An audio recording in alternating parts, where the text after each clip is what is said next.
Today we're going to be looking at the Aciendan Arsenal starter deck and just taking a look through all the cards. So yeah, let's get started. This is going to be a physical deck, and at the end of the video I will show the shuffle. So we're going to start with the sandbag set. So it's got 4 regular sandbags. So basically what this says is it's a 0 cost sandbag, so you can have as much as you want in your deck and as many other sandbags as you want, and then its ability is just kind of a consistency buffer, so you can discard a non-sandbag to add it from your discard pile to your hand. So basically once you've used one of these, you're always going to have sandbags available. Next, we're going to use one of the cards, kind of the namesake of the deck. You're going to see a lot of cards in this archetype, and that's sandbag of the Aciendan variant. And this card is 2 deck cost, so we're running 4 of them. And basically, its ability is when discarded type of card. So when it's discarded, you can look at the top 3 cards of your deck and add a creature among them to your hand, which is really helpful for consistency and also just allows the deck to kind of plus get the pieces it needs. And then to finish off the sandbag set, running 3 sandbag Bro 2/2 variants. They're 1 deck cost, and its effect is that you can equip it from your discard to one of your creatures and give it +1 in each stat, and then when the creature is destroyed, you have to remove it from the game.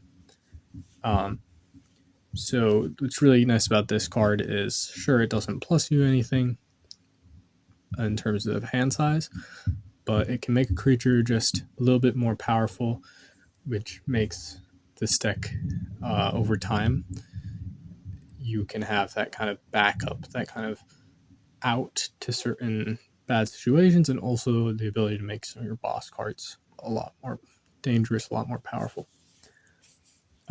Next, we're going to be getting into probably the most important part of any deck, which is location set, because that kind of defines what makes the deck the deck.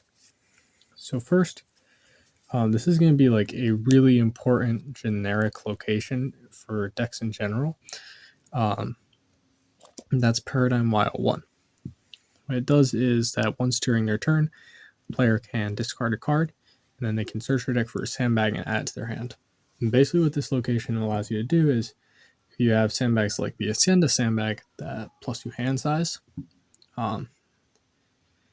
this allows you to basically plus hand size, because you can discard a sandbag for the effect to search your deck for another sandbag, and you can do all sorts of fun things with this location. But the disadvantage of this location is that it is equal access for both players. Then you're running Stream of Souls. What this does is, at the end of their turn, a player can play a creature from their discard pile without paying the creature's cost. So for Acienda, that's really good, because Acienda's entire gimmick is actually playing creatures without paying the cost. And so this allows you to get some really powerful boss creatures out onto the board once they've been destroyed, without having to pay the cost again, which allows you to kind of get some really powerful stuff. And this is actually not a location that really has equal access for both players, because it activates at the end of the turn. So if your opponent switches location, they don't get to use it.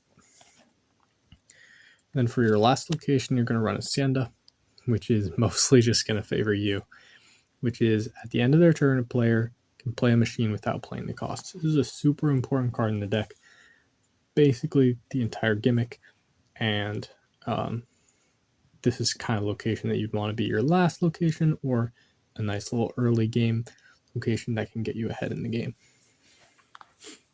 Next, we're going to look at the techs, and this is basically going to be the same for every single deck, which is 3 shields, because this is just a really, all of the techs are really good, and you're just going to run all of them really. They're really staples. So shield is just when your opponent attacks, you can discard it from your hand to stop an attack. And if your opponent attacks again, or not to stop the attack, just to take no damage from it. So if your opponent attacks your creature, you can't use a shield. But this can really stop some pretty big attacks, which can, save a day. And then it also can be removed from the discard pile to stop damage again. So very good card. And then perhaps like the best card in the game, luckily a very accessible card. Every single starter deck is going to have 3 copies of both shield and this card. It's Ricochet Railgun. When your opponent attacks, you can discard from your hand, move 10 cards from your discard pile, and destroy all the enemy creatures. So it's a board wipe. Yes, it is a little bit late game, but it can really be just a game-winning card, or at the very least, there's a creature you can't destroy in any way because none of your creatures are strong enough. Boom, Ricochet Railgun. Literally just an essential. At this point in the game, it really ensures that nothing's going to do. Oh, looks like this light is dead. You've got Aciendan mechs. You're going to run 3 of these. It's discard 2 creatures from play to play it, and it's just a 4/4/4 machine. Nice little generic. And then you've got a very similar card, which is Luna Masekin mech. Once again, discard 2 creatures from play to play it, and then it's a 5/2/4, which can be really, really strong vanilla. Then we're going to look at kind of the more like mid-range. So you've got 3 Paradigm UFOs, which are just a discard a creature and a sandbag from your hand to play it. And then it's a 3/2/4, which is really good stats. Actually, I have been testing this game a little bit and realized Paradigm UFO is a really good card. So definitely I would watch out for this card when you're playing the game. Now the next one, a little bit easier to play even. Setting Catapult, just discard a sandbag to play it. And it's a 2/3/2, so it's a nice like speed card. So if you just need to get in a little bit of damage, it can do that. So it's a pretty good card.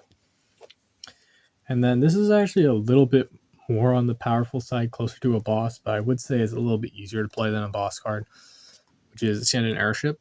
Just discard 2 sandbags to play it. And I mean, normally you're not really going to have 2 sandbags in your hand, but you can use something like Acienda to play it for free. And it gets +1 attack per location in your discard pile. And as I may have said in an earlier video, if you run out of locations, it's really bad. If your opponent has the last location, it gives them a huge advantage. But this card, if your opponent has the last location, it becomes a 6/3/3, which is huge, and that's really helpful. So it's a great card to get out of that bad situation. And even if you don't end up there, a 5/3/3 is still really strong. And now we're going to look at the kind of more like low range cards. They're kind of free to play. So first I'll just take a look at the vanilla.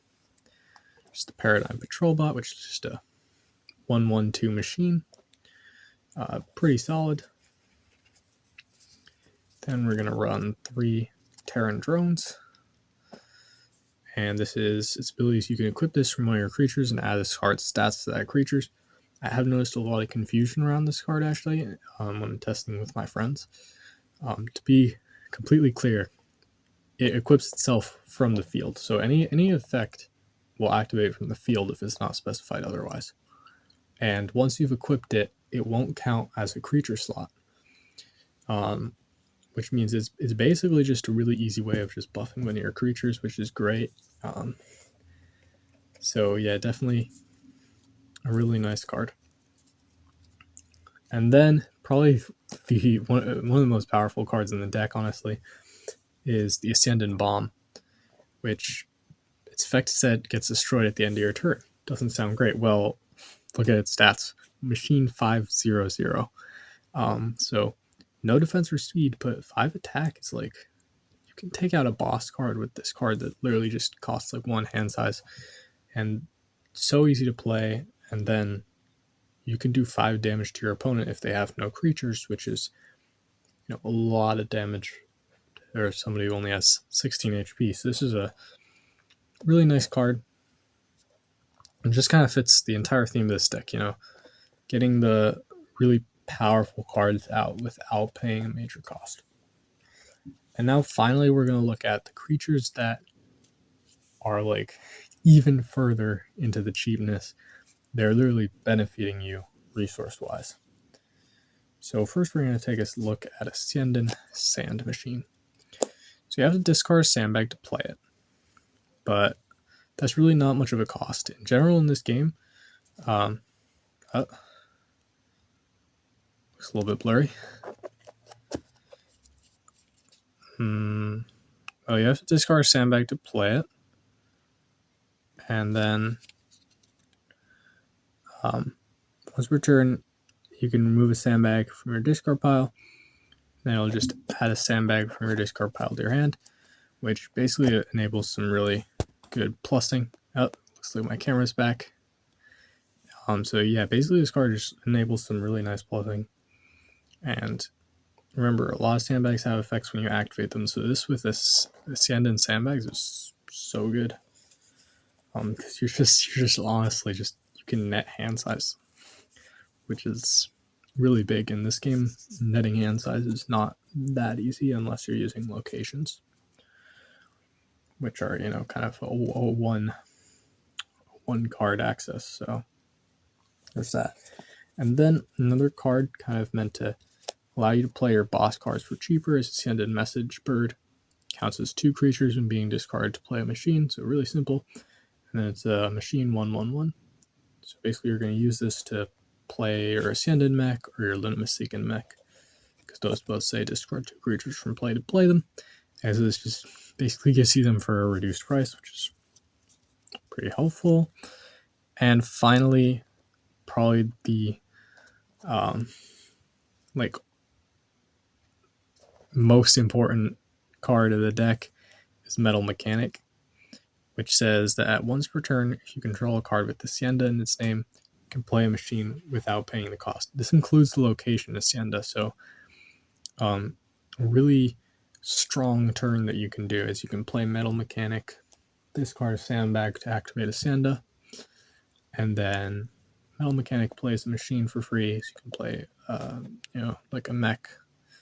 And then Hacienda will also play a machine for free at the end of your turn, so you can play another mech. And now you just have this really nice board. But yeah, that's it for the video. That's the entire deck.